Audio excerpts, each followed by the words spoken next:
काम और भोग विषय, फिर मोक्ष। यदि धर्म के आगे अ लगा दिया तो सबके आगे अ लगा दिया, तो फिर वो अर्थ नहीं रहा, अनर्थ हो गया।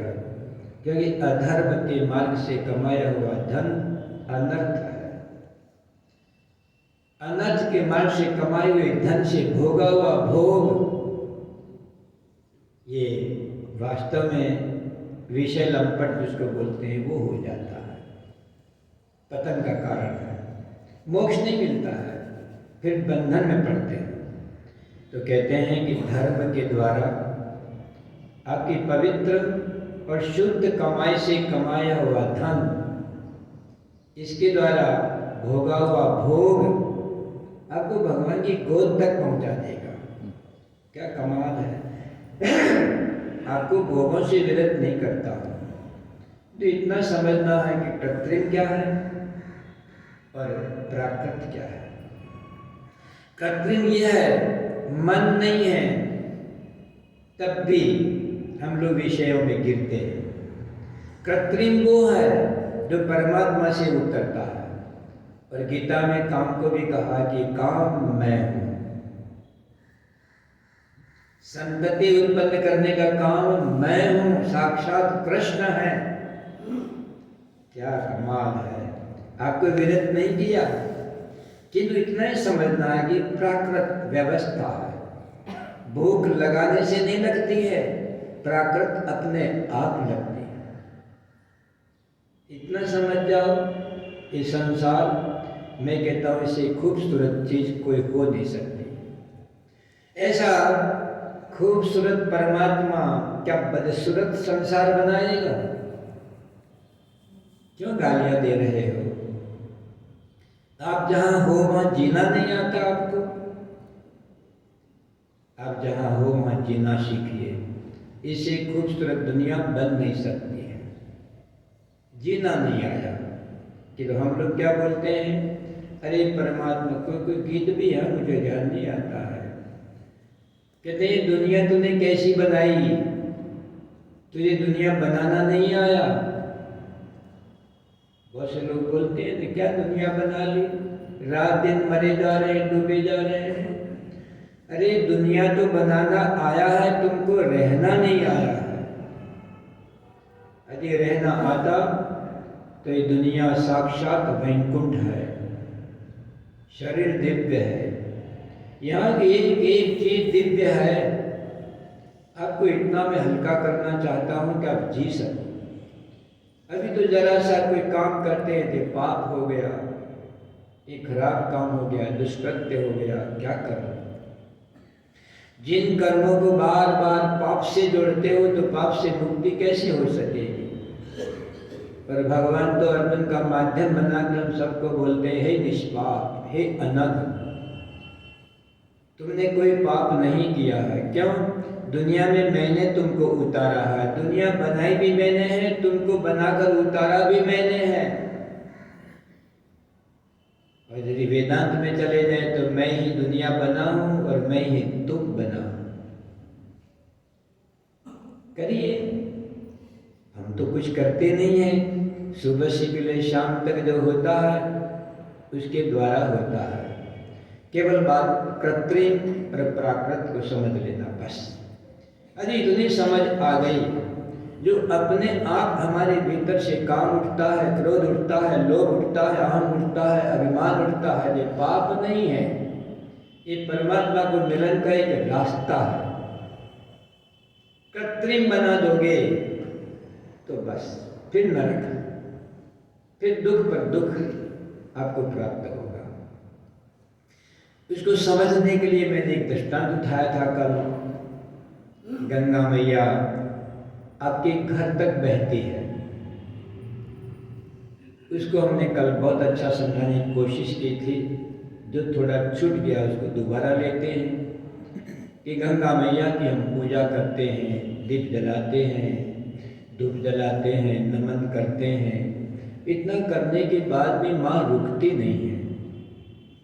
वहीं आपको ले गया था ना। कोई कितने भी पूजा करे, कोई कितने भी खूबसूरती हो, रुको मत। आगे बढ़ते जाओ। तभी तो गंगा माँ है।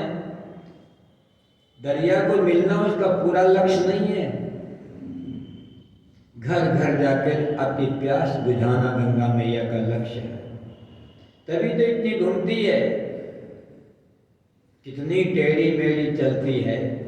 माँ भगवती गंगा टेढ़ी मेढ़ी चलकर भी हम लोगों का उपकार करती है, एक शिक्षा देती हुई जाती है। कहते हैं कि आप उस गंगा की तरह रुकिए मत। अब रुकते तो नहीं है, ध्यान रखना। ये जीवन शैली, ये जीवन की यात्रा, ये मनुष्य का शरीर प्रवाह की तरह चलता है। कभी आपने देखा नहीं होगा कि दिए में जलने वाली ज्योति देखते एक सी तो लगती है, एक सी होती नहीं है। वो तो जल जल के खत्म होती प्रवाह तरह। आप बिजली को देखते हैं, जैसा देखते हो वैसी ही है। अरे नदी के प्रवाह की तरह ये बिजली भी बहती है, तभी तो मीटर चलता है। यदि बहती नहीं तो मीटर नहीं चलता। दिखती नहीं है मगर बहती है। हम किस दिन बड़े हुए तो बता पाएगा। किसी पौधे के पास भी आके पग लगा के बैठ जाओ, कब ये खिल जाता है? खिलता है ना, पता नहीं लगता है। पता नहीं लगता है और खिल जाता है, पता नहीं लगता है, बह जाता है। यही तो परमात्मा की विधि है, समझ लो। गंगा मैया बहती रहती है, नित्य नई होती है। एक बार जिस गंगा में गोता लगाया, उसमें दोबारा गोता लगाने का कभी भी संभव नहीं हो सकता। इसमें मैं जब जिया हूँ, जो मैं अभी घड़ी भर यहाँ आया, उसमें जो जिया, अब मैं नया हूँ। क्षण क्षण में नया बनता हूँ। इस पर आपकी दृष्टि चली जाए, उस दृष्टि से परमात्मा दिखता है। एक बार आपको बतलाया था, याद हो तो, एक दृष्टांत दिया था गेहूं का। एक गेहूं के दाने में मैंने क्या बतलाया था? बड़े बड़े गोदाम भरे पड़े हैं। किसमें?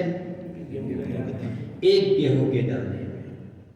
जो एक गेहूं के दाने में गोदाम के गोदाम देखने की दृष्टि रखता है, जो प्रतिपल बहने वाले जीवन को अंदर नित नया नया देखता है, वह परमात्मा को देखता है। यो माम पश्यति सर्वत्र सर्वम च मयि पश्यति। क्या पढ़ना थोड़ी है, इसके रहस्य को देखना है। दृष्टि वहां ले जाओ। कौन कहता है परमात्मा नहीं देखता है? कौन कहता है कलयुग आ गया है? अरे घनघोर अंधेरे में भी परमात्मा दिखता है, किंतु वो समझ हमारे में नहीं है। भगवान ने अर्जुन को, संजय को जो दिव्य दृष्टि दी, दिव्यम ददामि ते चक्षु, मैं तुझे ये चक्षु नहीं, तू नहीं जानता है वो नहीं, जानने वाले चक्षु का अनुदान करता है। हम भी आपको वही ले जाना चाहते हैं। कुछ भी मैं छुड़ाता नहीं हूँ, जो करते हो उसको मैं दिव्य बनाना चाहता हूँ। जब दिव्य बन जाएगा तो खुशी होगी ना। अभी तो हम लोग क्या करते हैं, हर वक्त पाप पाप पाप करते रहते हैं।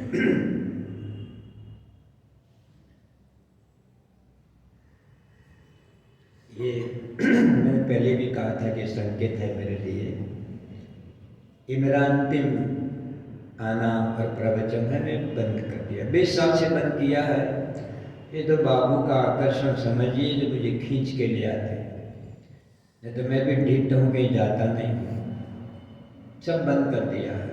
बहुत बोल लिए, अब तो बोला हुआ, पढ़ा हुआ, सुना हुआ, इसको जीना है। आपको मैं कितना हल्का कर रहा हूँ। आपकी कोख में बालक है, आपकी गोद में बालक है, आपकी अंगुली में बालक है। आप जहाँ खड़े हो, चाहे रसोई में खड़े हो, चाहे बाजार में खड़े हो, एक किसान खेत में खड़ा है, एक झाड़ू लेकर खड़ा है, एक ब्रह्म विद्या को पढ़ रहा है, सबका रास्ता एक है। ये मत सोचना कि वेद पढ़ने वालों को ही भगवत मार्ग मिलता है और खेती करने वाले को नहीं, झाड़ू लगाने वाले को नहीं, रोटी बनाने वाले को नहीं मिलता है। ये भ्रम मिटा दीजिए। जो सुख परमात्मा ने दिया है, क्या विधि है उसकी, केवल आप उस पर दृष्टि डाल दीजिएगा। अभी गंगा मैया की बात करते करते मैं थोड़ा आपको और गहराई में ले जाता हूँ। भगवान कहाँ शयन करते हैं? क्षीर सागर में, है ना। क्षीर सागर का अर्थ होता है दूध का सागर। दूध का सागर है। परमात्मा कितना चमत्कार करता है। अब गेहूं लो, मक्का लो, बाजरा लो, कोई दूब लो, कोई घास लो, कोई फल लो, और वहीं आप जरा सा उसको दबा के देखोगे। कभी यार गेहूं का दाना कच्चा होता है ना, दबाओगे तो क्या निकलेगा? दूध निकलेगा। आश्चर्य, कौन से मार्ग से दूध आता है वो समझ में कम आवे तो मैं एक बात और कहता हूँ, बड़ी गंभीर है। जिन माता के स्तनों में रक्त बहता है, अब रक्त तो दूध बनता नहीं है।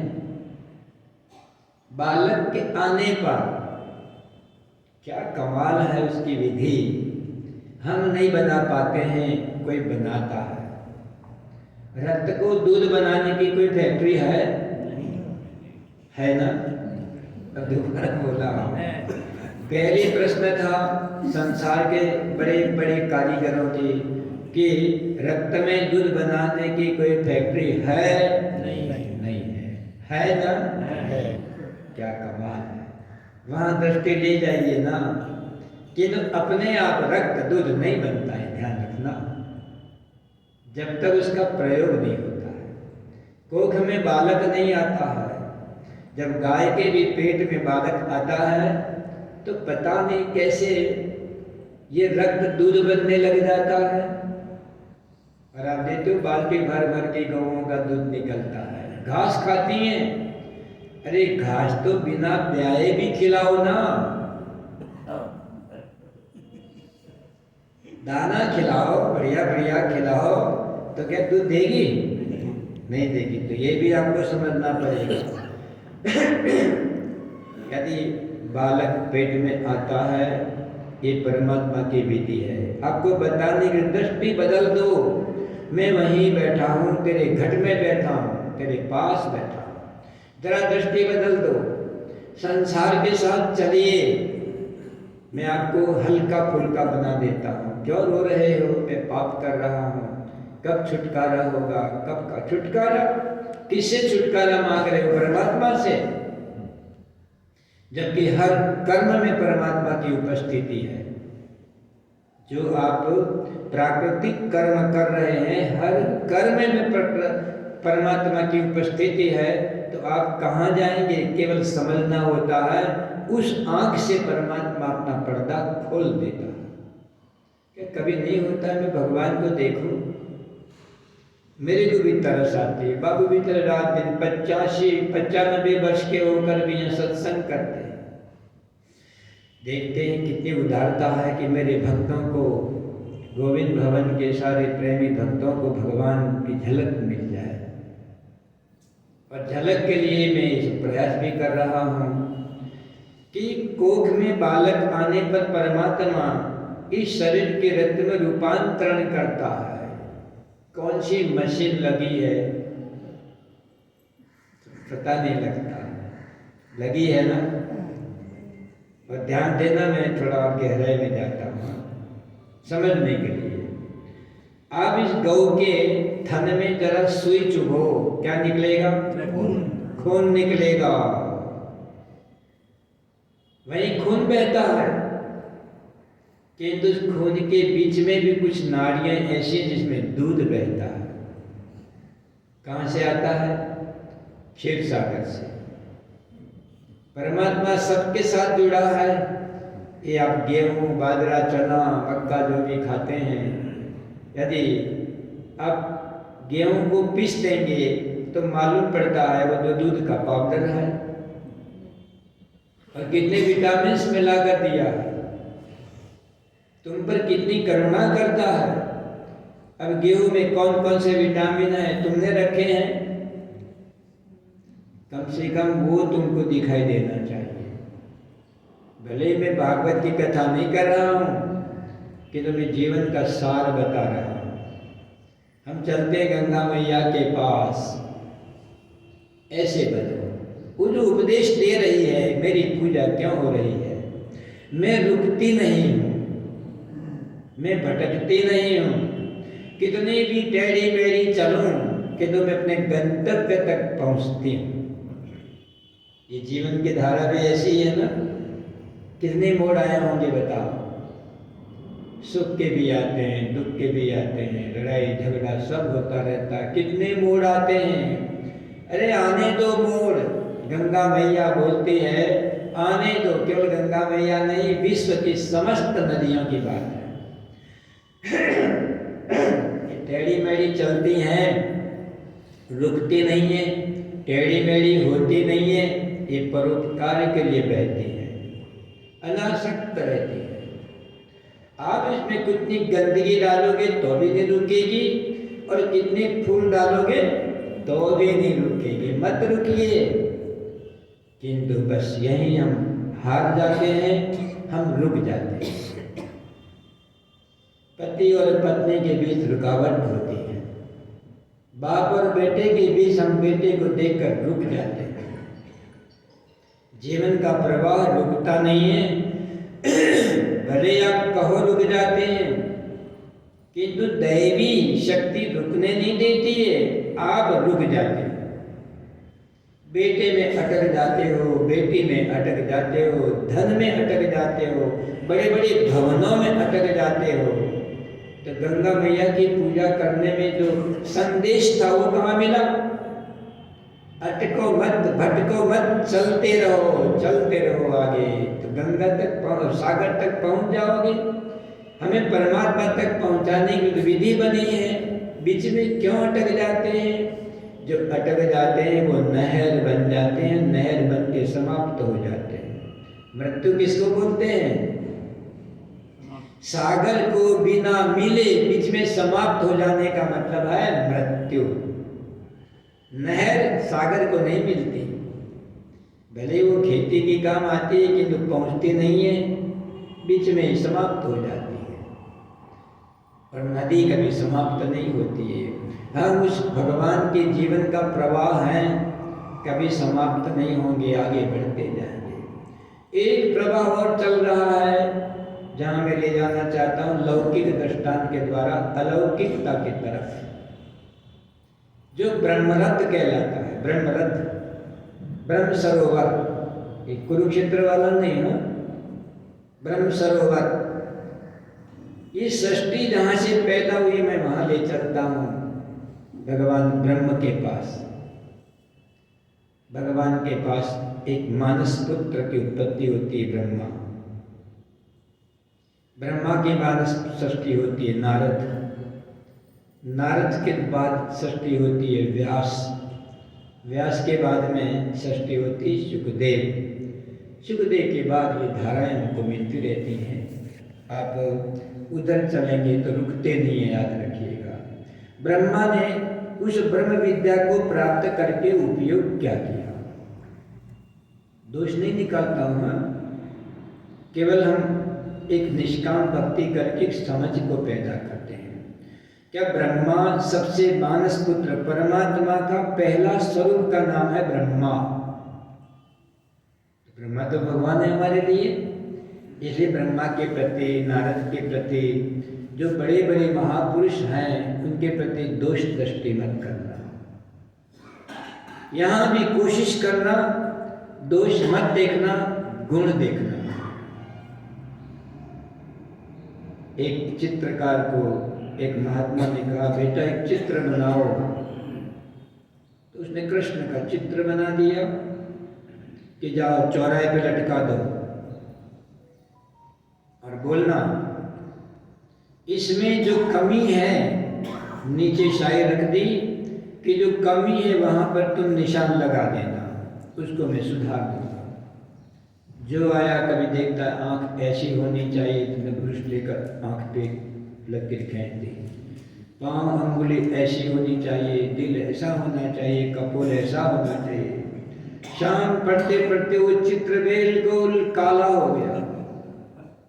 भूले भूले वो चित्रकार एकदम निराश होकर अपने गुरु के पास आता है, वो मुझे चित्र बनाना नहीं आया, लोगों ने मेरे चित्र में इतनी भूलें निकाल दी। बहुत दुखी सा हो गया तो महात्मा बोलते, बेटा दुखी मत हो, दोबारा बना ले। हूबहू दोबारा बना लिया। कहता है उल्टा लिख, जो आपको गलत लगता है उसको सही कर दीजिएगा, नीचे शायरी रखिए। गलत तो दिखा, सही करने की ताकत नहीं मिली। कैसे सही करूं तो सही है। शाम को वो चित्र जैसा का तैसा मिला कि बेटा तेरा चित्र किसी ने सुधारा कि नहीं, बिगाड़ने में सबने बिगाड़ दिया। हमारी पहली दृष्टि वहां जाती है, हटा दीजिए उस दृष्टि को। दोष मत देखिएगा, गुण भी तो है। औषधियों में दिखता कुछ नहीं है पर छिपता भी कुछ नहीं है। मेहंदी में लाली है दिखती है प्रकट करनी हो तो रगड़ लगाइए। तीव्रेण भक्ति योगेन यजेत पुरुषम पुरा, यदि मेहंदी की तरह रगड़ लगाइए। भक्ति किसको बोलते हैं? तीव्रेण भक्ति योगेन, तीव्रता हो। जब नाम जप करते हैं, गीता पढ़ते हैं, इसके अंदर जो समझ है उसका वेग दुगना होना चाहिए। तीव्रेण भक्ति योगेन, इनमें तीव्रता आनी चाहिए। गंगा में बाढ़ आती है ना, यमुना जी में बाढ़ आती है, देखा होगा बड़ी बड़ी चट्टानें धड़ाम धड़ाम धड़ाम टकरा टकरा के टुकड़े टुकड़े करके चूर चूर कर देता है। कौन? पानी। पानी और पत्थर की तुलना की आपने? पानी कोमल होता है कि पत्थर? पत्थर जैसी चट्टान को भी पानी जैसी कोमल धारा भी वेग आ जाए तो उसके टुकड़े टुकड़े करके चूर चूर कर देती है। पानी की शक्ति, किंतु पानी में वेग की शक्ति है। आप भक्ति करते हो, इसमें जरा वेग आ जाए।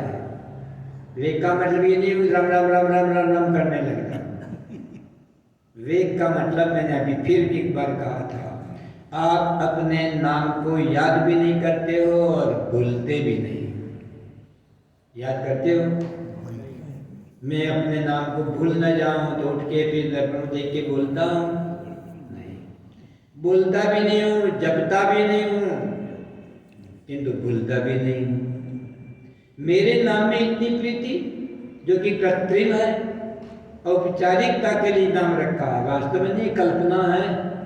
हमारा नाम कल्पना मात्र है, किंतु कल्पना में गजब ढा लिया ना, कल्पना ही सही।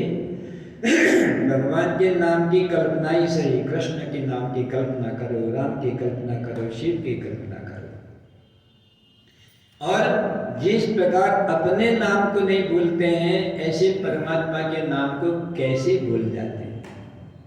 माला फेरनी पड़े, इसको मुंह से बार बार बोलना पड़े, वो तो है मेरा रोया रोया परमात्मा है। इसकी दिव्यता का बोध हो जाएगा तो मालूम पड़ेगा मेरा अंग अंग परमात्मा है। अंग अंग की दिव्यता आपने देखी है?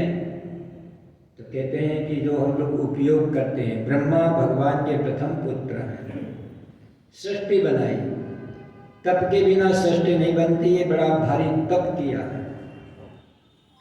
हम अंगुली दिखाएं, उसमें नाखून है ना, कहाँ लगा है? थोड़ा विवेक रखना आप। हाँ, नाखून का, नाखून लकड़ी है कि लोहा है, उसका उत्तर आपको देना है। कोई देगा? नहीं, दोनों में से कुछ भी नहीं। ये लकड़ी है, लोहा है, तांबा है, सोना है, चांदी है, नाखून क्या है पता ही नहीं है, मुझे तो नहीं पता। आपको पता हो तो बता सकते हैं कि नाखून अपने आप में क्या है, कौन सी धातु है, पता ही नहीं। फिर यहाँ काय को बनाई, यहाँ बीच में बना लेता। आपको भगवान के पास जाना है ना, भगवान को देखना है, सचमुच देखना है। मैं आपको माला नहीं बता रहा हूँ, मैं आपको अपनी बुद्धि को उस जगह ले जाना चाहता हूँ जहाँ भगवान दिखते हैं। यदि ये यहाँ दिया होता तो आप अंगुली से कोई कठोर काम नहीं कर पाते, कोई चीज पकड़ नहीं पाते। जरा सा कच्चा नाखून कट जाता है, हफ्ता भर तो कुछ अंगुली से काम नहीं होता, कच्चा। एक कच्चा नाखून कब पक्का हो जाता है और काट के फेंक देते हैं। जरा ज्यादा कट जाए तो दर्द होता है, और बढ़ जाए तो काट के फेंक देते हैं, चुभता है। ये यहाँ क्यों दिया और ये कैसे बनता है, इसके पास में मैंने एक बार बतलाया था आपको बहुत पहले। यहाँ कौन सी मशीन लगी है जो ये रक्त और मांस इतना कठोर बन जाता है। तितलियों को देखा होगा, तितली को देखा होगा आपने, कैसे रंग होते हैं, रंगी रंगी। केवल तितली देखते हो, ये कैसे वो लाल पीले नीले चट्टे पट्टे बन जाते हैं। यदि उसको आप देखेंगे भगवान नहीं दिखेगा, तो बैठना पड़ेगा, थोड़ा सोचना पड़ेगा। वहां आते आते वो डिजाइन कैसे डालता है, ऐसी कहीं पुरुष इधर उधर नहीं होता है। किंतु आप तो तितली देखते हो, भगवान को नहीं देखते हो। भगवान की करामात को देखो, शेर चीता बाघ को देखो, सांपों को देखो, सांप की सुंदरता कैसी है। कभी कभी आप डिस्कवरी में देखना, क्या रंग बेरंगे सांप होते हैं, अद्भुत। इसका जहर क्या देखते हो, इसकी सुंदरता भी तो देखो, उसको बनाने वाले को भी तो देखो। जब हम लोग यहाँ पर कोई अच्छा कपड़ा सिल जाता है तो धन्यवाद देते हैं, अरे उसने दुनिया बना दी, कपड़ा कैसा सिला है बताइए, शरीर का अद्भुत है ना, कहीं जोड़ है। ऐसा बेजोड़ बनाने वाले परमात्मा को पल पल उसकी करामात के ऊपर ध्यान दो। इसका नाम है दिव्य दृष्टि। पूरी दुनिया के अंदर ऐसी कोई चीज नहीं है जो भगवत धाम तक न ले जाए। ब्रह्मा ने सृष्टि विज्ञान को बनाया, बहुत अद्भुत है, ध्यान रखना। ब्रह्मा बनना आसान नहीं है, और ब्रह्मा आपके शरीर के भीतर रहता है। शिव तत्व भी आपके भीतर है और विष्णु तत्व भी आपके भीतर है। विष्णु बनकर हमारा पालन करता है, ब्रह्मा बनकर हमको पैदा करता है, और शिव बनकर खाते पीते हमको भगवान के घर ले जाता है, चाहे घी पियो। किंतु एक समय आएगा तो भगवान शंकर कहते हैं तो हमारा नंबर लग गया है, समझो। आपके घिस के चलता है कि नहीं शंकर? ब्रह्मा आपके भीतर है कि नहीं? विष्णु आपके भीतर? जब सब कुछ हमारे पास है, केवल पहचानने की आंख चाहिए। जब उसको पहचानोगे तो सृष्टि विज्ञान के द्वारा भी ब्रह्मा को जानकर परमात्मा तक जाया जा सकता है। ये सृष्टि उत्पत्ति का विज्ञान है, सृष्टि बनाना। इसके बाद नीचे उतरते हैं तो नारद जी आते हैं। नारदात देव दर्शनाथ। किसी को नारद मिल जाए, भगवान ना मिले। श्रीमद् भागवत को देखो, महाभारत को देखो, पुराणों को देखो, जिसके पास गए नारद, जहां जहां गए भगवान से मिला दिया ना। तो जो भगवान को मिला देता है उसी का नाम नारद। नारदात देवात दर्शनाथ। देखो, देवों का दर्शन, परमात्मा का दर्शन कराने वाले का नाम है नारद। संतों का नाम भी यही है। संतों के पास पहुंचेंगे। अभी मैं आता हूँ संतों के पास भी। पहले हम इस विधि को समझें कि नारद जी ने अपने प्राप्त ज्ञान को, तत्व ज्ञान को, अथवा इनको श्रीमद् भागवत को उन्होंने प्रचार प्रसार करने में भागवत का उपयोग किया। बहुत लोग करते हैं ना, महात्मा बने तो तुरंत किताब लिखते हैं ना, महात्मा बन के ग्रंथ न लिखे हैं, संभव नहीं है। मैंने पहली बार सन 65 में कलम उठाई कि मैं गीता के ऊपर कुछ लिखूं, किंतु मेरी कलम को किसी ऊपर से पकड़ ली। मैंने बहुत बार उठाई किंतु मेरी कलम किसी ने पकड़ ली। जैसे मैं प्रवचन करता हूँ तो फोटो नहीं खिंचाता हूँ, टीवी में नहीं आता हूँ। एक ताकत है जो मैं रोकती है, वह जरूरत नहीं है। आमने सामने कोई श्रद्धालु और कोई श्रद्धावान पुरुष आपसे जिज्ञासावश पूछता है तो उत्तर दीजिए, क्यों चिल्ला रहे हो?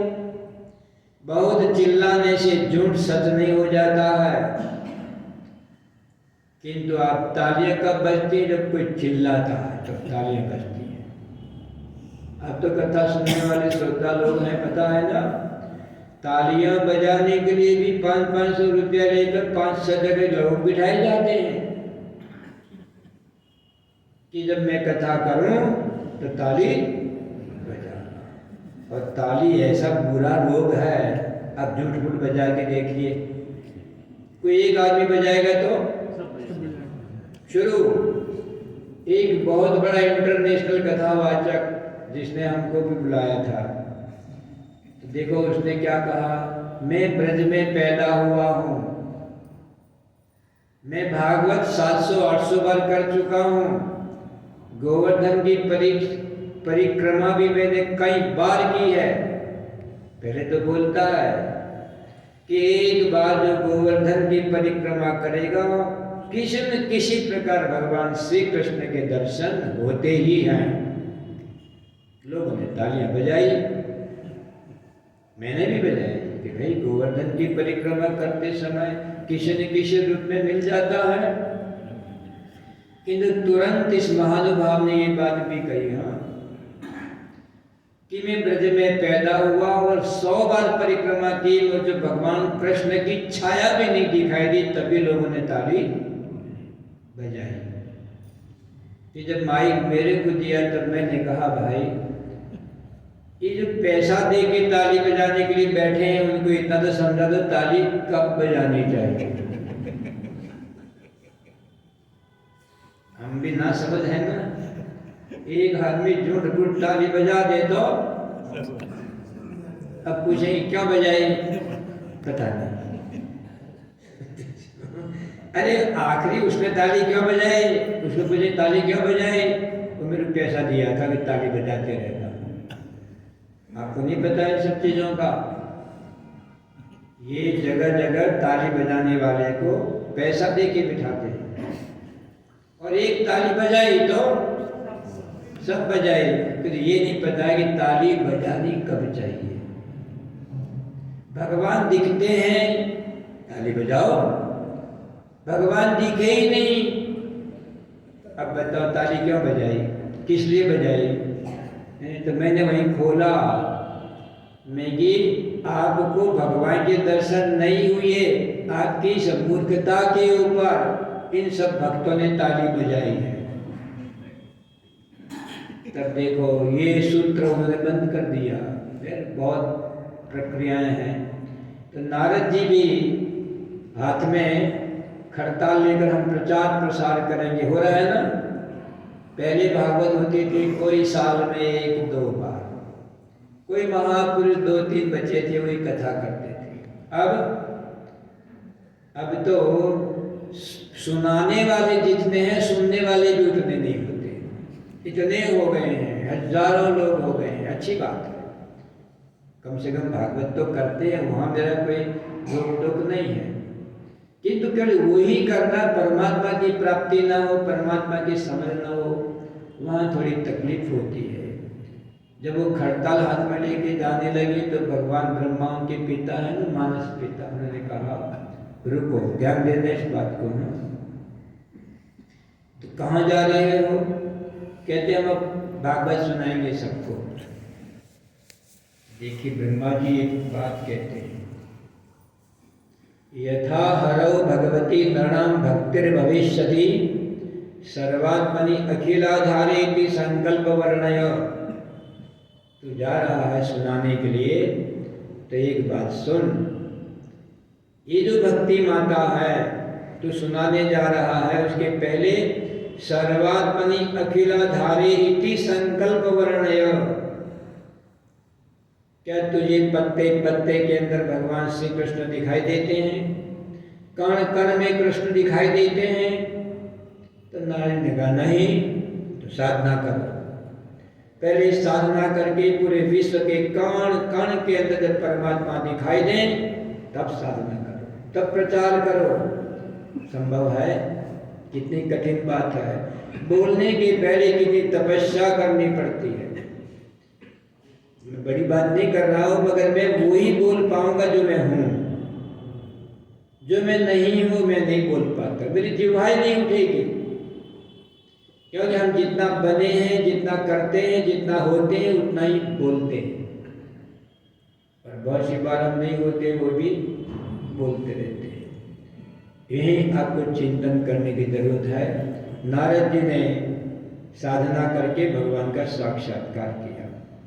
नारद जी के बाद व्यास जी, इन्होंने भी लिखने में, पुस्तक लिखते हैं ना, लिखने में सुखदेव जी ऐसे थे जो केवल ब्रह्म प्राप्ति के लिए, केवल परमात्मा की प्राप्ति के लिए ही भागवत कथा की, और इसलिए सुखदेव मुनि की बात आती है। बाकी किसी की भी बात नहीं आती है, संवाद के रूप में आएगी, किंतु सुखदेव जी की प्रतिष्ठा जो है, परीक्षित की जो प्रतिष्ठा है, वो प्रतिष्ठा हमको मिलनी चाहिए। अब हम आपको गंगा जी की अनासक्ति वाली बात करके, अनासक्त होकर संसार में रहिए। पानी में नाव चले तो चले, मत नाव में पानी आने दो। संसार में चाहे मन जाए, पर मन में संसार न आने दो। बोलो, आपको संसार से बाहर तो नहीं किया? मनुष्य है, कहाँ रहेंगे? मैं ही संसार का एक हिस्सा हूं, कि तो मेरे भीतर संसार ना आए। बाहर का संसार आपको डुबोता नहीं है, ध्यान रखना। बाहर का बेटा, पत्नी, पति आपको डुबोते नहीं है। ये तो आपके सहयोगी हैं, कि एक और बनी हुई सृष्टि है जो हमने बनाई है, जो मन में बनती है। एक मकान में हम रहते हैं, कितना सुख मिलता है। एक मकान को मन में रखते हैं, कितना दुख देता है। अरे तो मन में मकान है, इसमें आप रह सकते हो? नहीं। फिर आप ध्यान करो, बेटा बेटी दिखाई देंगे, तो जो दिखते हैं मन में, वो बेटा बेटी सही है कि बाहर वाले सही हैं? बाहर वाले सही हैं। पानी मांगोगे दे देंगे, कुछ काम बताओगे कर देंगे। तो बाहर के बेटा बेटे की मैं बात नहीं करता हूँ, तो परमात्मा का स्वरूप है, वो होना ही चाहिए। पति पत्नी होने ही चाहिए। कि जो तुमने नकली बना रखे हैं मन में, ये तुम्हारी नाव को डुबो देंगे। ध्यान करिए, बहुत इसको हटाइए कि मेरे मन में कचरा क्यों इकट्ठा होता है, ये तुमको डुबोता है। काम का भी नहीं है।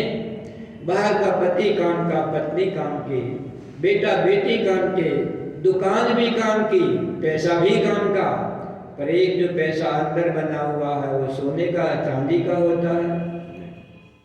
अभी आप 500 की नोट मन में देखिए, या एक हार मन में देखिए, जो मन में देखा हार सोने का होता है। कल्पित, एक कल्पना की जो दुनिया है वो तुमको डुबो रही है। मिलता कुछ नहीं है, पर डुबो जरूर देता है। सत्संग इसको बोलते हैं कि इसको हटाइए, पहुंच दीजिए जो है नहीं। अच्छा, जो नहीं है, काम का नहीं, उसको हटाने में कोई तकलीफ होती है? थोड़ा मन से सोच के बताइएगा। अब आप उस मना कल्पित सृष्टि को हटा पाएंगे? देख लो भाई, जो काम की नहीं है, कचरे को भी आप संभाल के रखेंगे।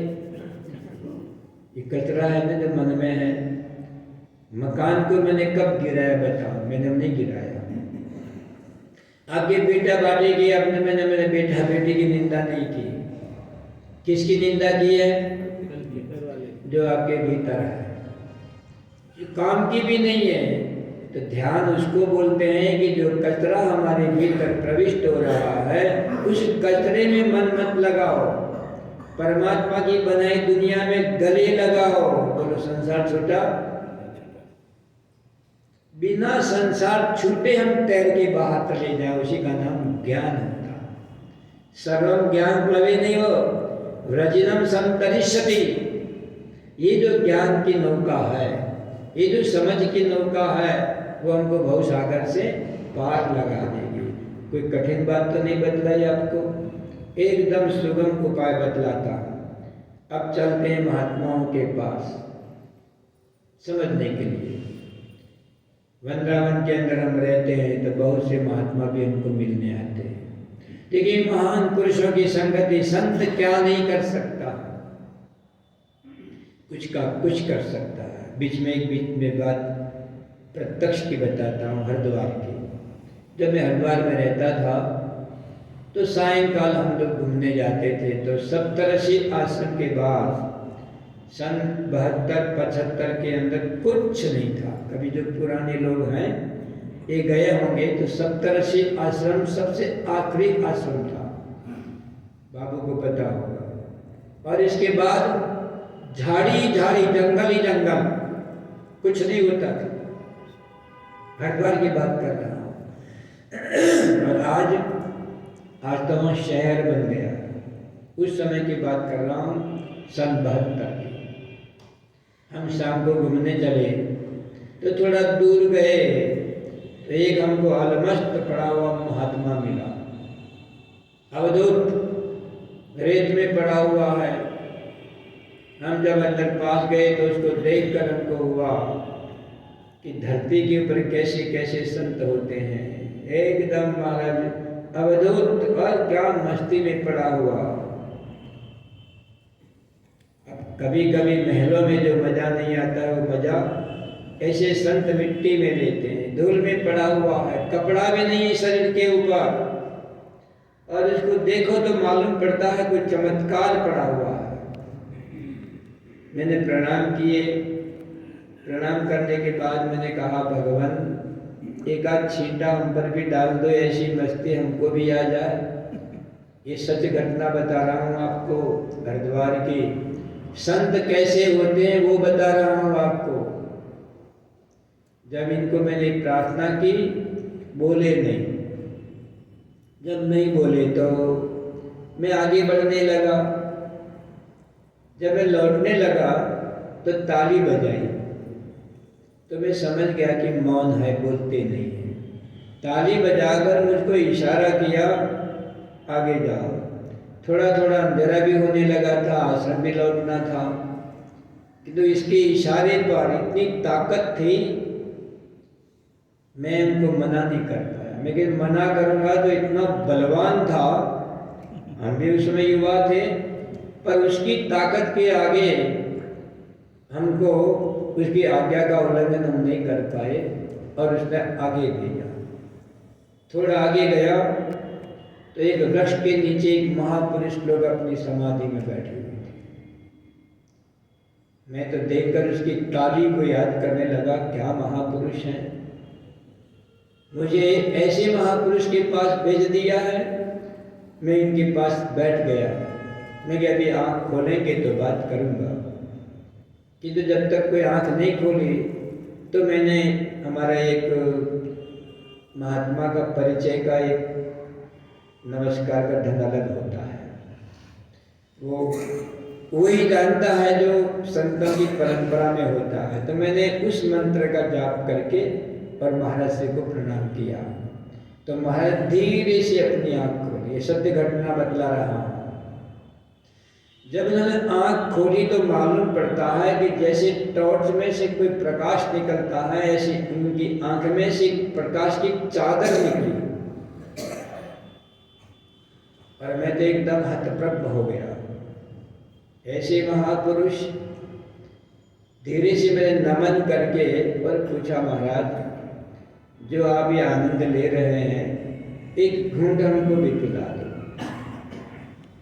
ये सन 72 की बात है, संतों की बात है। संत ने बड़े प्यार से, मैं वो भाषा बोल नहीं सकता, मैं भी हृदय से बोलता हूँ, जिह्वा से कम बोलता हूँ। मैं कंठ से बोलता हूँ, जिह्वा से कम बोलता हूँ। जिह्वा तो मेरी केवल हिलती है बस, बाकी हृदय से बोलता हूँ। तभी तो आप लोगों को कुछ प्रभाव पड़ता है। जिह्वा से तो केवल शब्द दोहराए जा सकते हैं, किंतु जब हृदय की कोई भाषा कंठ में उतरती है तो ये हमारे जीवन को प्रभावित करती है। मैंने कहा, महाराज एक आध घूंट हमको पिला दीजिए, जिज्ञासु तो मैं शुरू से हूँ। इन्होंने इतनी, मैं 1000 कोशिश करके भी उनका वो कंठ ला नहीं सकता। इतना प्रेम से ऋषि शब्द का जो प्रयोग किया तो मालूम पड़ता है जैसे जलेबी को, रसगुल्ले को चाशनी में डुबोते हैं ना, इतना मीठा मधुर स्वर निकला ऋषि शब्द में। ऋषि, आप जिस मार्ग पर चल रहे हो ठीक है। हम लोग थोड़े विचित्र महात्मा, शुरू से रहा हूं मैं। हमने कहा, महाराज जी यही ठीक होता, आप भी इसी मार्ग पर चलते। तो देखो कोई गुस्सा नहीं किया। फिर बोले, ऋषि आप जिस मार्ग पर चल रहे हो ठीक है। फिर मैं जिद पर आ गया, महाराज श्री ठीक होता तो आप भी यही चलते, आश्रम बनाते, आश्रम में रहते, प्रचार करते, किंतु आप तो एकांत में। और आपकी जो चादर निकली, इस चादर ने तो मेरे हृदय को झकझोर दिया। फिर बोले, देखिए महापुरुष किसको बोलते हैं? जिनको गुस्सा दिलाने पर भी गुस्सा नहीं आता है, अक्रोध इसको बोलते। हम समझ गए कि महाराज श्री कुछ बोल नहीं पाएंगे। फिर धीरे से जब मैं तीसरी बार कहा ना, तो उन्होंने कोई भी विवाद किए बिना अपना हाथ उठाया और मेरे सिर के ऊपर ओम बोलकर रखा। तो ओम ध्वनि है, मेरे हृदय के अंदर आज भी जीवित है। वो ऋषि शब्द मेरे अंदर, मैं क्या बताऊं, मेरे जीवन को धन्य कर रहा है। ऐसे महापुरुष ने मुझे ऋषि शब्द का प्रयोग किया। संत तो वो होता है जो मिट्टी को सोना बना दे। वो संतों को हम ढूंढते हैं। मैं तो कितना भाग्यशाली होऊंगा कि उन संतों ने मेरे सिर के ऊपर हाथ रखा ओम करते हुए। और जो हाथ रखते जैसे बिजली का करंट लगता है बाबू, ऐसे मेरा शरीर झनझना गया। शुरू में हमारे गुरुदेव ने मुझे भी थोड़ी तांत्रिक साधना करवाई थी। तो एक अंदर आवाज आई कि लगता है वो बाबा और ये बाबा मिले हुए हैं और ये कोई तांत्रिक साधक हैं और मैं फंस गया। ये पहली बार ओम का कोई प्रत्युत्तर नहीं मिला। और दूसरी बार भी हाथ उठाकर धीरे से रखा, ओम करके मेरे सिर पर रखा। दूसरी बार रखते ही मैं एकदम जड़ हो गया, था ही नहीं, कहीं डूब गया। न कोई राम न कोई कृष्ण, कुछ नहीं, केवल एक शून्य जिसका होता है, जिनको अस्तित्वहीन जीवन। और तीसरी बार जब मैं देखता हूं कि ओम करके अपना हाथ लौटा रहे, जब मैंने आंख खोली तो घनघोर अंधेरा हो गया था। मैंने जब प्राकृत हुआ तो मैं गई, महाराज से अब मैं चलता हूँ। तो मुझे बोली धीरे से, ऋषि प्रातः काल होने वाला है। उस समय मेरी क्या दशा होगी आप समझ सकते। संध्या के समय गया था बाबू, पर प्रातः काल 4 बजे के समय तक एक क्षण जैसे ओम करके हाथ रखा फिर ओम करके हाथ रखा और तीसरी बार हाथ उठाते हुए ओम करते हुए देखा। और ये संध्या से लेकर सुबह 4 बजे का जो समय है, 7-8 घंटे एक क्षण में बीत गए। हमारा ड्राइवर तो लौट गया। आश्रम के अंदर खोजबीन शुरू हो गई। कहीं कहीं सब जाने लगे ढूंढने के लिए, और मैं वहां से फिर लौटने लगा तो इतना प्यार से बोले, ऋषि। अब मैंने कहा जरूर कि मैं इधर से आया हूँ, कि तो वो उस समय अर्थ नहीं निकले। उसके बाद मैंने अर्थों को ढूंढा तो मालूम पड़ता है, यदि गत्वा न निवर्तन्ते तद्धाम परमम्। मुझे बोला आगे, तो सोचा ये 2 महापुरुष मिले, कोई तीसरा और मिलने वाला है। जब मैं थोड़ा आगे बढ़ा तो सप्तऋषि आश्रम के आगे मिला। कहाँ छोड़ के आया था, कौन सी दिशा थी, उल्टी दिशा में सप्तऋषि आश्रम के पास खड़ा मिला। धीरे धीरे पैदल मैं अपने आश्रम में गया। स्वामी घुमानंद जी मुझे ढूंढते रहे, वो रात भर सोए नहीं। फिर मैंने उनको सब बात बताई तो महाराज से उठे, कहने लगे चलो बेटा चलते हैं। ऐसे महापुरुष को हम यहाँ पर आश्रम बना के रहते हैं, दर्शन नहीं हुए, सुना भी नहीं, और 8-10 महात्मा की टोली महाराज लेकर चले। मैंने कहा इस बात से मैं गया था, यहाँ एक अवधूत मिलेंगे, वहाँ तो अवधूत भी नहीं और अवधूत का चिन्ह भी नहीं। अब मेरे को तो संशय हो गया कि मुझे मिले वो पक्का, आज हम नहीं है वो भी पक्का। महाराज से क्या सोचेंगे कि गोविंद झूठ बोलते हो। उन्होंने कहा कि यहाँ तो कुछ भी नहीं है। मैं महाराज से मैं झूठ कभी नहीं बोलता हूँ, और आप यकीन दिलाता हूँ 99% में झूठ नहीं बोलता। मुझे झूठ बुलवाना बहुत कठिन है, इसलिए सब साधु संत मुझे न्यायाधीश के रूप में मानते हैं, और निर्णय करना होता तो मेरे पास आते हैं। मैं पक्षापक्ष नहीं करता हूँ, मैं सत्य का पक्ष लेता हूँ, और ये बापू ने भी अनुभव किया होगा। मैं सत्य का पक्ष लेता हूँ, असत्य का पक्ष कितना ही बलवान क्यों न लगता हो, कि तो मैं झुकता नहीं हूँ। जब आगे बढ़े तो मैंने कहा महाराज से तुम्हारा तो कोई पेड़ भी नहीं, और पेड़ों को देखने लगा शायद ये होगा ये होगा ये होगा। तो महाराज जी ने कहा कि गोविंद झूठ नहीं बोलना चाहिए। मैं कि महाराज से वो नहीं मिले बात दूसरी है, मैं झूठ नहीं बोल रहा। मेरी दशा को आप देख रहे हैं, खैर लौट गए। प्रत्येक एकादशी को 8-10 महात्मा और मैं निरंतर उस जगह को ढूंढते रहे कि शायद मिल जाए, शायद मिल जाए। मैं 5 साल रहा बाबू, एक बार भी नहीं मिले। संत क्या नहीं कर सकते हैं, मेरे जीवन को बदल दिया। यदि मैं उनके साथ न होता तो आज मैं पता नहीं कहाँ होता। बड़े बड़े पद मुझको मिले, हमने पद को स्वीकार नहीं किया। एक बार फिर हम संत के पास गए। संत की बात कर रहा हूँ, ध्यान रखना। संत कैसे मिल जाते हैं। करपात्री जी महाराज जी के सहपाठी एक बंगाली तांत्रिक महात्मा थे, आपको शायद स्मरण होगा। स्वामी करपात्री जी महाराज के सहपाठी ये तंत्र में आ गए, और स्वामी करपात्री जी महाराज कृष्ण भक्ति में आ गए। दोनों मित्र थे, आपस में सहपाठी थे।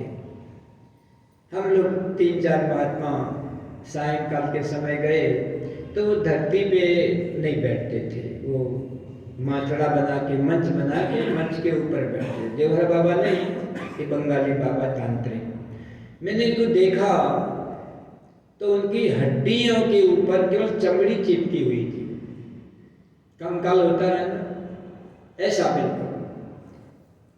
एक शिष्य था, उनको हमने पूछा, कहते हैं वो अन्न नहीं लेते।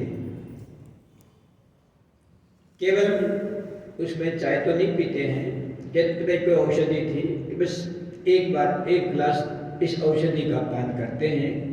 और तंत्र की साधना है, रात्रि के समय पर आकाश की तरफ आंख होती है और ये जब तक सूर्योदय नहीं होता है तब तक आंख उनकी ऊपर टंगी रहती है बिना पलक झपकाए। हम तो गदगद हो गए कि ऐसे संतों के दर्शन होते हैं। रात्रि भर जो आंख टांग रखे और पुद्गलों को देखते थे। जो वासनामयी आत्माएं होती, शुभ अशुभ दोनों होती हैं, वो जब कुछ समय आएगा तो मैं उनका भी वर्णन करूंगा।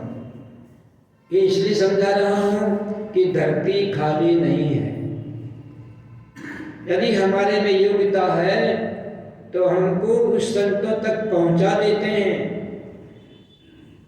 और उनके पास गए तो हमारे दो महात्माओं ने, एक ने कुछ मांगा, महाराज यदि आप कुछ दे सकते हैं, कि महाराज ने कहा कि बेटा कुछ चाहिए तो मांग लो।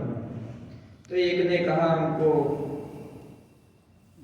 पैसे की जरूरत है, तो उनको एक श्रीयंत्र दिया। इनके पास एक किट थी जो समय समय पर सिद्धि करते हैं ना, तो रखते हैं तांत्रिक लोग, वो उनको दे दिया कि जा बेटा तेरे जीवन में धन की कमी नहीं रहेगी। दूसरा बीमार रहता था गंगेश्वरानंद, कि महाराज जी ऐसा कुछ करो जो मैं ठीक हो जाऊं। इसको भी एक वस्त्र दिया सिद्ध किया हुआ कि ये तू कमर में बांध के रखना, तेरा ये रोग दूर हो जाएगा। दूर हो गया। मैं पास बैठा हूं, मुझे बोला बेटा तुम भी कुछ मांग लो। अब थोड़ी मेरी भूलें भी हैं, मैं थोड़ा जिद्दी जक्की हूँ शुरू से ही। मैं कि महाराज ये धन और आरोग्य मुझको नहीं चाहिए, और जो चाहिए वो आपके झोले में नहीं है।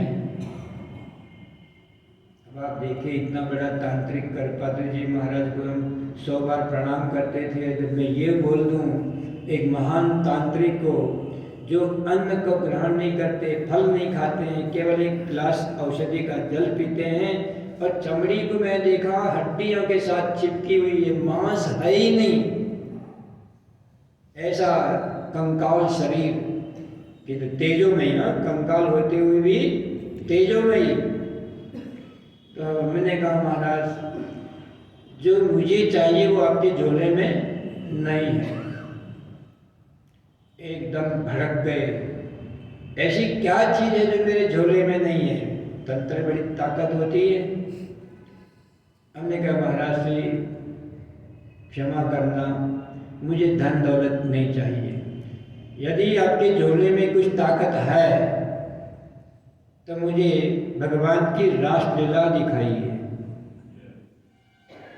ये बाबू शायद पहले भी एक बार कह चुका हूँ, जिसको याद होगा। जब ये सुना तो बाबा एक बार तो शिहर उठे। मैंने कहा था ना कि आपके झोले में नहीं है। सांसारिक पदार्थ तो भरमार हैं, किंतु आपके झोले में रासलीला नहीं है। एक क्षण सोचकर बोले कि जागृत में तो नहीं दे सकता हूं, क्या सपने में स्वीकार करेगा? मैंने तुरंत उत्तर दिया, मेरे लिए जागृत भी सपना है और सपना भी सपना है, ये दोनों मेरे लिए सत्य हैं। यदि सपने में भी रासलीला दिखा देंगे तो मैं धन्य हो जाऊंगा। इस किट को उन्होंने अपने पास ऊपर मंगवाई। इसमें से पुष्य नक्षत्र के समय जो सिद्ध किया होगा, एक चुनरी का टुकड़ा मेरे को दिया कि 12 बजे सिर पे बांध के सो जाना। तब भी मैंने कहा महाराज एक टुकड़ा अपने पास रखिए, यदि रात को रासलीला नहीं दिखी तो मेरी श्रद्धा समाप्त हो जाएगी। अभी मैं आप पर श्रद्धा करता हूँ, यदि वो ताकत नहीं है तो चुनरी मत देना। उस समय जो महाराज जी ने मुझे जो भय दिखाया तो मैं भी डर गया। मैं कि ठीक है कल देखेंगे। वो वस्त्र लेकर हम लौटे, अपने स्वामी जी को बात की, अच्छा बेटा देख लेना। रात्रि को हम गंगा स्नान करने के बाद उसको 12 बजे बांध के हम सो गए। एक बिंदु प्रकट हुआ और ये बिंदु घूमता घूमता घूमता घूमता घूमता क्या विशाल बिंदु बन गया और वहां पर एक ऐसी पहाड़ पर्वत बन गया जो सीधा, इस पे कुछ लोगों को चढ़ते देखा। तो पहले पहाड़ के ऊपर तो ज्यादा लोग थे किंतु चढ़ना बहुत कठिन था, सीधी चढ़ाई, जैसे तैसे मैं चढ़ गया, वो तो महात्मा की कृपा। फिर दूसरा पहाड़, वो भी गोलाई पर, फिर चिकना, फिसलने में और मरने में कोई देरी नहीं, वहां भी चढ़ गया। फिर तीसरा एक छोटा शिवलिंग की तरह एक पहाड़ी का शिखर मिला, इस पे तो चढ़ना बहुत ही कठिन, पर हम सांप की गति से कैसे भी करके उस महापुरुष की ताकत से हमने उसके छोर को पकड़ लिया। तो जैसे लोटे का किनारा होता है ना, वही किनारा सा मिला, तो हमने हाथ से पकड़ लिया और एकदम उचक कर हमने भीतर झांका। झांकने के बाद तो वही महाराज चल रहा, एक राधा, एक कृष्ण, एक गोपी, एक कृष्ण। बहुत समय तक इसको देखा, ठीक 3 बजे वो लीला समाप्त हुई। मैं सो ही नहीं सकता हूँ, मैं तो इतना आनंद से भर गया था। गंगा स्नान करके सुबह महाराज जी को प्रणाम करने गया। मैंने महाराज से कहा, महाराज से मेरा जीवन धन्य हो गया। मेरी दशा देखकर महाराज जी भी रो पड़े, वो तो भैरव के उपासक थे। कहते गोविंद जी वस्त्र हमको दे दो। नहीं, महाराज से भी पूछ के दूंगा, यदि महात्मा मना कर देंगे तो नहीं दे पाऊंगा। गुरु की आज्ञा थी। दूसरे दिन हम गए तो महाराज जी को पूछा, हाँ बेटा, तो मैं थोड़ी सी मेरी गलती थी। मैंने कहा महाराज जी दिखा बिखा कुछ नहीं,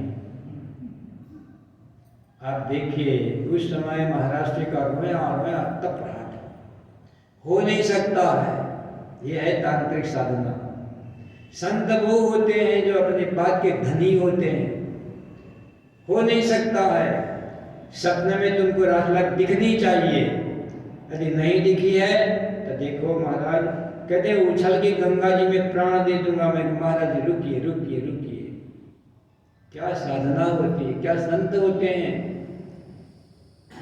मैंने कहा महाराज से खूब दिखा और मैं गदगद हो गया, रोया रोया, मेरा रोमांचित रहता है। मेरे गुरु ने कहा कि वस्त्र मुझे दे दो। जिस दिन दे देगा उनको तो दिखेगा, मगर उसकी शक्ति समाप्त हो जाएगी। हमने महाराज को निवेदन किया, मैं नहीं दूंगा। इसके बाद मैं वापस अपने आपुर आया। जब जब मस्ती चढ़ती थी मैं उस वस्त्र को लपेट कर, रोज नहीं, जब मस्ती चढ़ती थी मैं लपेट के सोता था और मैं उसी रासलीला का वर्णन हमेशा मंचों पर करता रहा। पढ़ा हुआ नहीं, देखा हुआ। मैं उस अंगनाम उस एक एक अंगना के पीछे अंगनाम माधवम च एतारणंगना, कहते हैं 2 माधव के बीच एक गोपी, 2 गोपी के बीच एक माधव। ऐसी जो रासलीला अद्वितीय रूप जो उसमें देखता रहा, मेरा जीवन तो धन्य हो गया। उसके बाद मैंने पढ़ना लिखना बहुत कम, क्यों? जीवन का लक्ष्य मुझको प्राप्त हो गया। ऐसे संतों के चरणों में हम बार बार नमन करते हैं। आज मेरी आंखों के सामने वो बंगाली तांत्रिक महात्मा और वो अलमस्त पड़ा हुआ महात्मा अवधूत, और जिन्होंने मेरे सिर पर हाथ रखा था, और जो ऋषि शब्द और ओम शब्द आज मेरे हृदय के अंदर गूंजते रहते हैं, और उन्हीं का बल है कि आज मैं सबसे अलग महात्मा दिखाई देता हूँ। उनका बल है। वर्तमान में आता हूँ, देखो वही बात वही ना कि एक आदमी थाली बजाएगा तो हम सब आपको भी देखना चाहिए। संत वो होते हैं जो परमात्मा तक पहुंचा देते हैं। वर्तमान की बात करके कथा बंद करता हूँ, समय पूरा हुआ है। कुछ महात्मा लोग हमको मिलने आते हैं, एक बात करता हूँ, एक महात्मा की आए तो कम से कम उनके साथ 15-20 इनके चेहरे चपाटे शिष्य लोग साथ थे। इनकी खड़ाओं को एक वस्त्र में लेकर, एक थाल में लेकर, और वो चलता था। कोई चावल लेकर चलता था। वृंदावन की बात कर रहा हूँ, अभी भी हैं। जब वो आए मैंने उनका स्वागत किया, बैठिए। बहुत से वृंदावन में इन महात्माओं को भी मुझे भी नहीं मिला, मतलब बिना मिले उनकी पूर्णता नहीं हो पाती है। आए, बातचीत की, आमंत्रण देने आए थे कि मैं नया नया आया हूँ और यहाँ मैंने आश्रम बनाया है, तो उसका उद्घाटन करना है, तो आपको दिया जलाने आना है। हमने कहा कोई बात नहीं, आप बैठिए। उनके जो भक्त थे उनको कहा मैं बेटा बैठ जाओ, कुछ प्रसाद ले लो। अब वो महात्मा को देखे बैठे नहीं, तो मैं बेटा बैठ जाओ, कोई बैठे नहीं, तो मैं कि इनको बोल दीजिए बैठ जाएं। तो महात्मा बोलते हैं मेरे सामने बैठेंगे नहीं।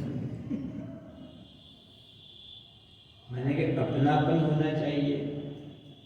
आप मेरे आश्रम के अंदर मेरी आज्ञा का पालन करना पड़ेगा, या तो ये इनको बाहर निकाल दो और या यहाँ पर बिठा दो। देखो उन सबको बाहर तो कर दिए, बैठने नहीं दिए। ये आज के महात्मा हैं। इतना नहीं, जब इनको देखा, मैं तो स्पष्ट वक्ता हूँ और स्पष्ट वक्ता के लिए वंदना मेरी पहचान है। जो भी होता है सत्य बोलता हूँ। इनके कानों में हीरा जड़े हुए बड़े बड़े कुंडल आज भी हैं। कुंडल, माला, आपके तो मैं कहता हूँ अपने साधक हैं। इन माताओं को जेवर पहनना चाहिए, किंतु ये भी एक दो पहनती हैं।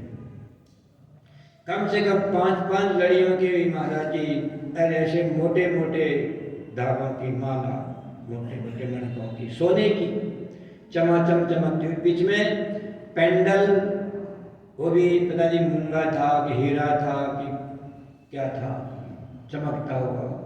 हाथ में बड़े बड़े पौंचे, आप तो चूड़ी पहनते हैं, वो तो पौंचे बड़े बड़े, क्या पूरा हमने देखा। और बाल तो पता नहीं कैसे धोए थे, ऐसे लहरा रहे थे। आज भी जिंदा हैं और बहुत छोटी उम्र है, लेकिन आज भी वृंदावन में हैं। तो मैंने उनको धीरे से कहा, मैं कि महाराज से कभी कभी भगवान भी भूल कर देता है। समझ आई क्या? मैं कि भगवान को, आपको तो लड़की बनाना चाहिए था, आप लड़के कैसे बन गए? ये तो सारी वेशभूषा एक लड़की की है, नई नवेली बहू की है, जो विवाह करके आती है। इतना श्रृंगार करके आपका साहस कैसा हुआ मुझको आमंत्रण देने का? पहले अपनी वेशभूषा बदलना, इन सोने के अलंकारों को हटा सकते तो हटाना, और जो आपने रेशमी बाल बना रखे हैं इनको आप साधारण बालों में रखेंगे, और आपने दाढ़ी मूछ तो कटा दी, ये बाल कैसे रखे हैं लड़कियों की तरह? क्या लड़की बनना चाहते हो? भगवान को भी आप उलाहना देना चाहते हो? खूब डांट लगाई हमने। डांट लगाने के बाद में सहम गए, आमंत्रण दिए बिना चले गए। वृंदावन के अंदर कुछ महात्माओं के मंच पर मैं आज भी नहीं जाता। जाने का मतलब प्रोत्साहन करना। हम ऐसे मंचों पर नहीं जाते हैं, केवल आमंत्रण मिलने पर नहीं दौड़ना चाहिए। हमको कहाँ जाना है और कहाँ नहीं जाना है वो विवेक आप में होना चाहिए। ऐसे 3-4 महात्मा हैं वृंदावन में। हमारा गौरंग तो जाएगा तो देखेगा, और अगर बगल में मिलेंगे सजे सजाए, इतना सोना पहनते हैं। फिर समय हो गया, नहीं तो मैं और भी 1-2 महात्माओं की चर्चा करता। तो वर्तमान के महात्मा और वो मेरे पुरातन महात्माओं में कितना अंतर है आप देखिए। एक भगवान से मिला देते हैं और एक दुनियादारी को भी लज्जित करते हैं, अपने महात्मा शब्द को भी लज्जित करते हैं। इन दोनों को पहचानने की आंख आपके पास होनी चाहिए। हम भगवान तक पहुंचने की यात्रा करते हैं, इसमें मैंने संतों की बात जानबूझ कर रखी है ताकि भूले भटके भी हम गलत जगह पर न जाएं, हम सही जगह पर सही का चुनाव करें ताकि हमारा रास्ता भगवान तक निकल हैं। उन्हीं शब्दों के साथ संतों को प्रणाम करता हुआ वाणी को विराम लेता हूँ। बोलिए श्री रामचंद्र भगवान